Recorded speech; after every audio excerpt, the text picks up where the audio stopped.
Pay no attention to the governor behind the curtain.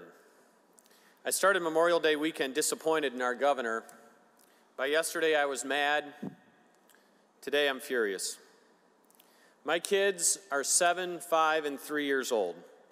They spent Memorial Day weekend running through a lawn sprinkler because our governor has closed down the beaches at the county parks that me and my family enjoy for our recreation. My character was impugned by our governor in her office Friday night. I blew the whistle on a story we now know was completely true. I had corroborated the story before I posted it, and I knew my source was credible and trustworthy. It had 500 shares, dozens of comments, and countless other interactions by Friday night.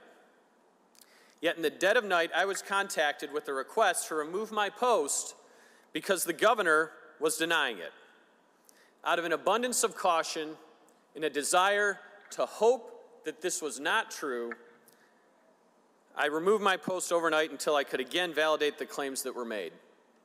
Of course, by now you all know the story was true. But I've heard no apology from the governor or her staff. They challenged my integrity and they were wrong. They engaged in a cover-up to desperately try and put the toothpaste back in the tube.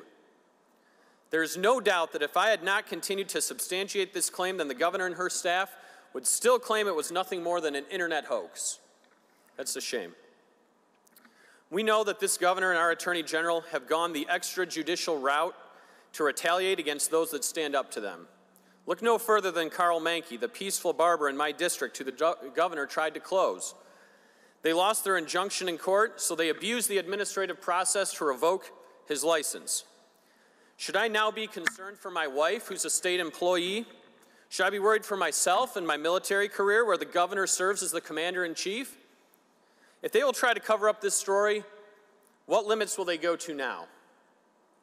But I get it. We all have to pretend this is normal behavior. Who here hasn't driven 3 hours to rake leaves in May for Memorial Day weekend? Who hasn't called the small business storing their boat to wait on hold to talk to the owner and joke around about their political connections? It's totally normal. I say again, pay no attention to the governor behind the curtain.